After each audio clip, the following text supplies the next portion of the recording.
Okay, Phil Lee returning with another episode of Civil War Chat. It's now Sunday, the 29th of November. What I want to do today is talk about an episode from the Civil War and Reconstruction that I think might interest you.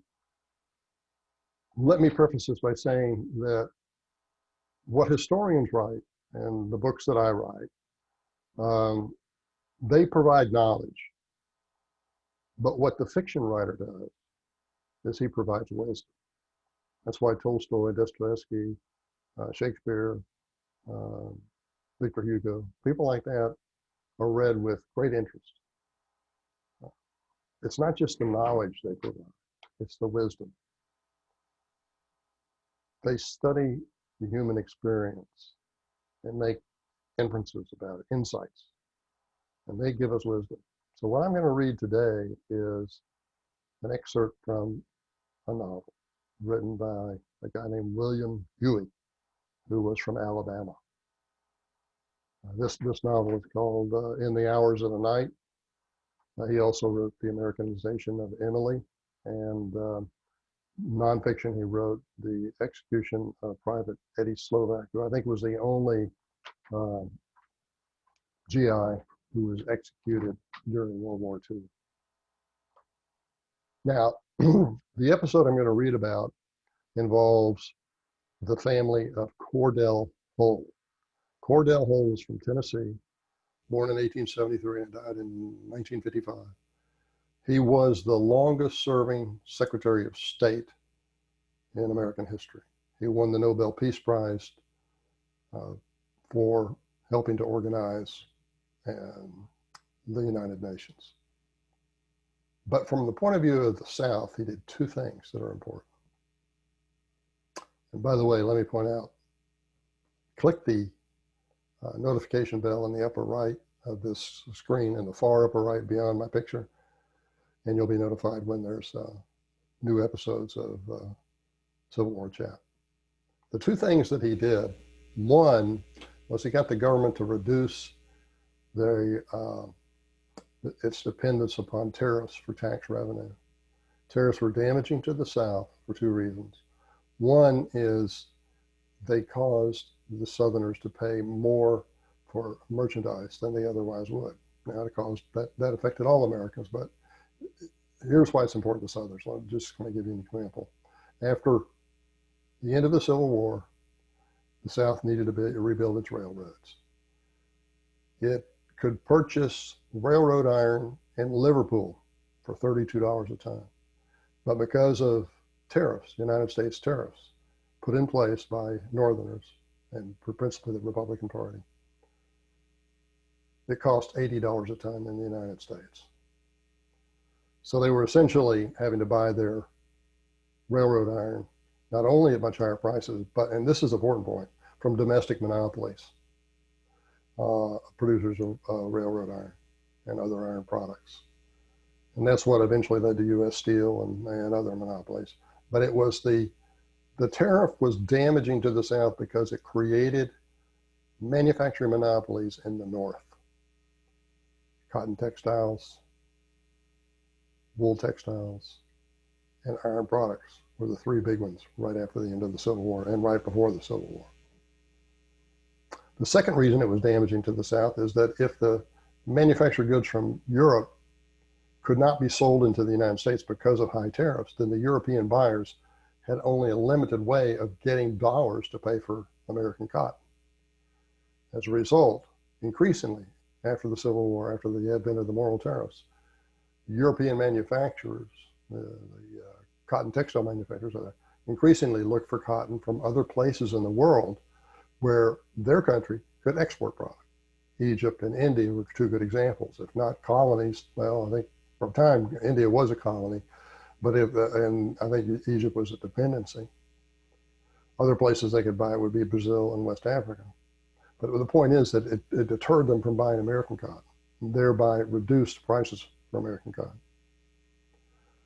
And that's the first thing that Cordell Hull did. He worked since 1894 to 1913 to get the tariffs reduced. And he did it by getting the federal government to to also implement an income-sensitive tax. Unfortunately, that's now known as the income tax, which has gotten out of hand. By the time that he did it, it was a low tax, but it substantially reduced the country's dependence on tariffs. Now, the second thing that he did is he was able to successfully get the federal government to spend money on public works in the South. Traditionally, they wouldn't do it. Even during the 8 years after the Civil War, from 1865 to 1873, the federal government spent only less than 10% of the money that they invested in public works in the former Confederate states. Massachusetts and New York each got more than twice as much as all the 11 Confederate states. So this had been a pattern for many years, and it just intensified or accelerated after the end of the Civil War, because the southern states had no power in Congress. Even if they might be represented, for a time they were represented by carpetbaggers, and after that they were just didn't have the numbers. So the public works spending was elsewhere until Cordell Hull got the government to focus on, well, it was actually World War I that made it happen. He tried to get the Tennessee River dammed so that it could be used to generate electric power. Now, when World War I came along, our country needed nitrates for explosives. Traditionally, nitrates were mined in places like Chile, but getting the nitrates from Chile to the United States made them vulnerable to submarines and even surface aircraft or surface ships, of which there were a few. But it was actually invented in Germany during World War I, a way to get nitrogen, take nitrogen out of the air, and then manufacture nitrates for explosives. So the federal government agreed to do that because the federal, they wanted explosives for the U.S. Army before, when it went to Europe. So in Muscle Shoals, Alabama, they built a dam, and there was a stretch of the river there, 32 miles of the river, that was rapid. And if they could build a dam above it and increase the depth, then it would not only become navigable, but they could use it to generate electric power. Well, that's what they did, and the electric power was used to create nitrates. So the war gave the project a start. After the war was over, Woodrow Wilson, was out of office. He was in office for 8 years, and then the Republicans took over the White House. They had Congress anyway. So in the 1920s, when there were attempts to get the Tennessee Valley Authority to build more dams, and the plan was to build dams high up in East Tennessee where they would have a number of lakes, and then they could gradually, as required, let water out of those lakes into the Tennessee River and keep the depth, and keep the river deep enough for commercial traffic. But anyway, even though Congress, the House and the Senate, twice passed the Tennessee Valley Authority Act, Republican presidents Coolidge and Hoover vetoed it. No, they don't want to do that. See, that's public spending in the South. No, can't do that. We have to focus on the Great Lakes and Pacific Coast and that sort of thing, or New England. But no, Tennessee River, no. Well, anyway, Franklin Roosevelt, when he came in, he did not veto it, and it was a good thing, because when we entered World War II, it was coincident with the discovery shortly before that the splitting of the uranium atom could lead to atomic bombs. But the fissile part of uranium, the part that could be used in an atomic bomb, was U-235. Had a combination of 235 protons and neutrons. U-238, which had a combination of 238 protons and neutrons, could not be used. Therefore, it was necessary to separate the two. And one of the ways to do that was electromagnetically. There were other ways too, but the government, after Pearl Harbor, starting, I believe, in 1942 in September, set up a facility in Oak Ridge, Tennessee, which was secret, even though it ended up having 45,000 people living there. It was secret because they could use the electric power of the Tennessee River for separating U-235 from U-238. In fact, that facility required so much electricity on a daily basis, it required 7% of all of the electricity used in the United States during World War II. And it led to the production of enough U-235 for the Hiroshima bomb, which was the first atomic bomb. Now, technically, what happened is that the scientists reduced their dependency on uranium, switched to plutonium, which was done out of Hanford, Washington, where they used the electric power of the Columbia River. But the first bomb, that required the Tennessee Valley electric power.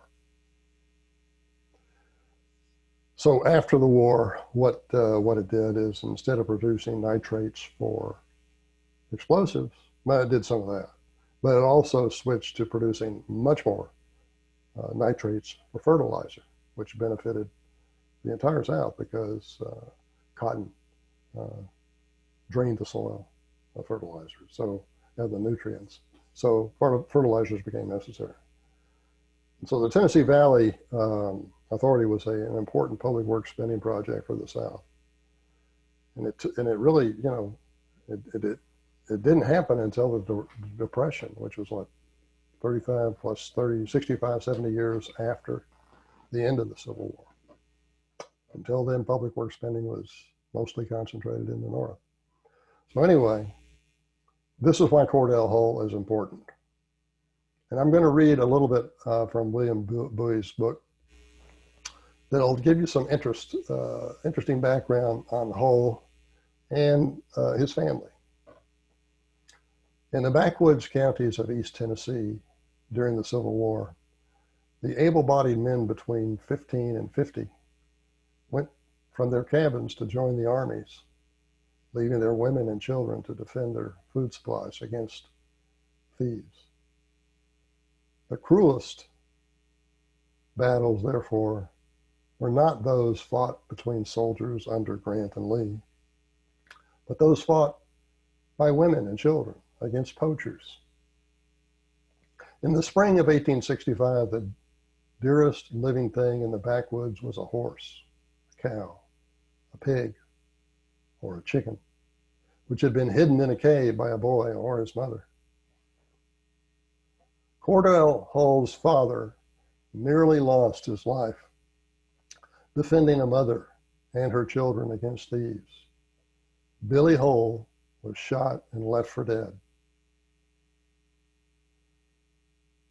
For a year, his recovery was in doubt, but he recovered, nursed by the woman he had defended, and lost only an eye. By the end of the war, he had learned the name of the thief who shot him. So Billy Hull went to Kentucky to find him. The search took 6 weeks, and it was hard for the frail, one-eyed young man, weighing 140 pounds, begging food and lodging as he traveled afoot. Billy found his man, faced him, and shot him dead. Then he walked back to Tennessee, rented a ridge farm, built a log lean-to on it, went to work, and eventually married. He had no money. Confederate money was used to start fires and cook stoves. He had only his body and the ability to work every day from 4 a.m. to 9 p.m. He bought a horse on credit. He fed and clothed his family with subsistence farming. He grew vegetables, fruits, grain, and sorghum, corn and hay. To feed cattle.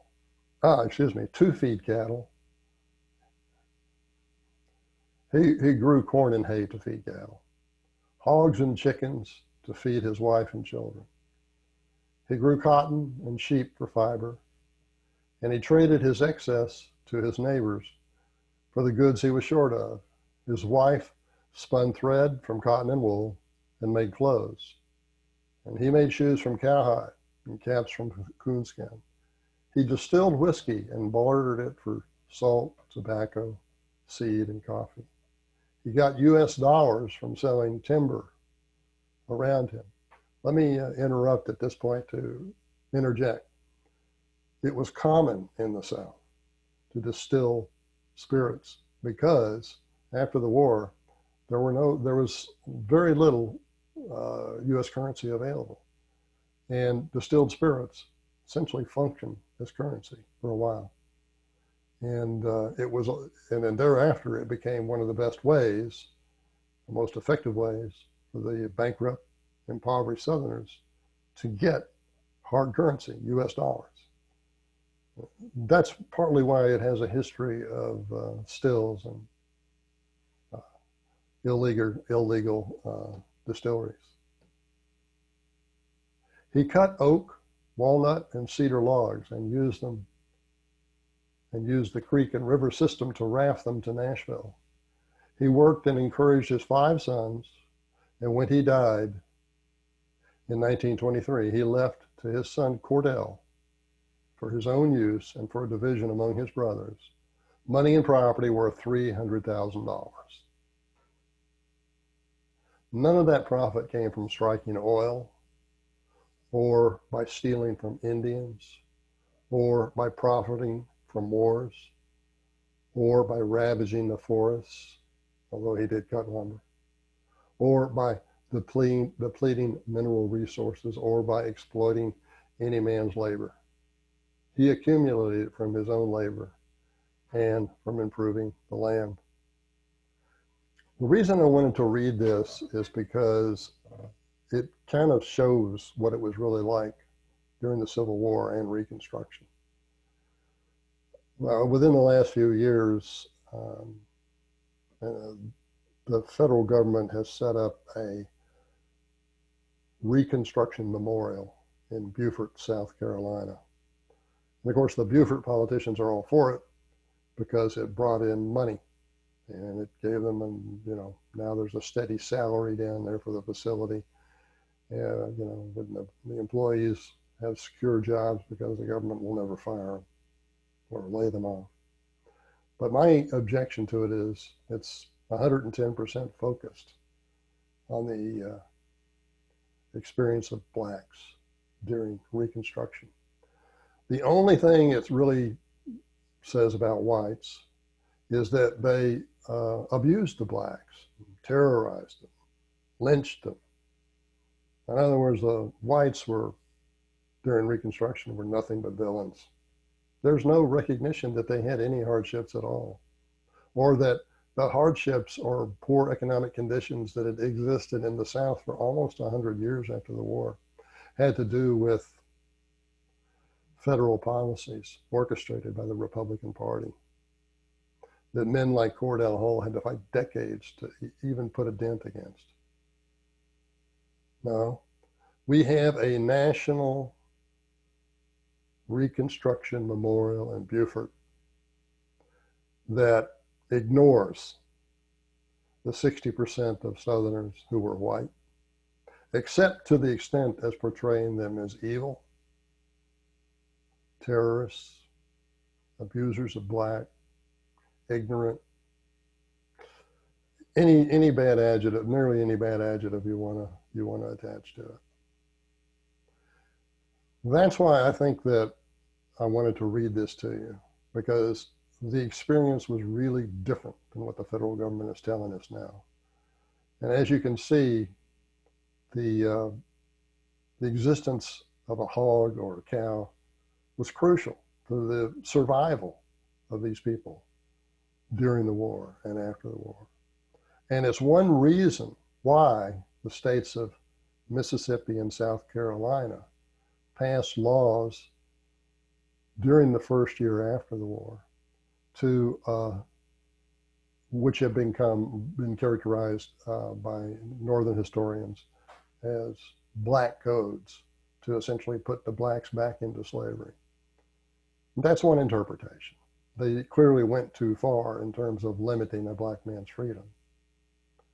But they were principally motivated by a desire to avoid the vagrancy that resulted from emancipation. The blacks did not know, the ex-slaves really did not know what was expected of them.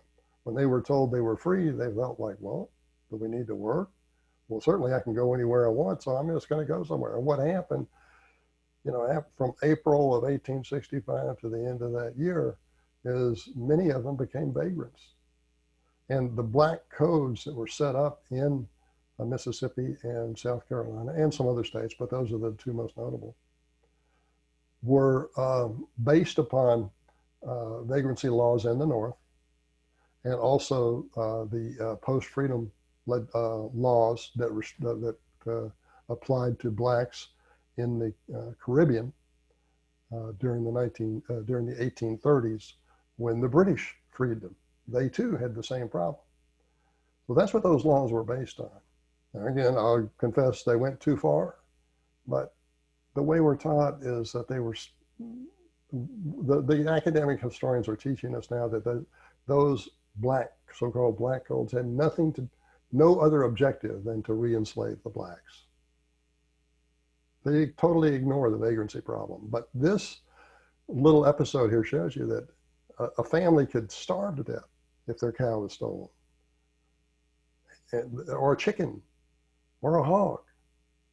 So I'll read to you tomorrow another episode involving this type of thing during the Civil War from this book,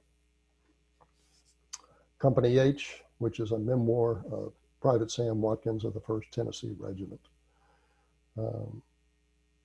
This version is my version.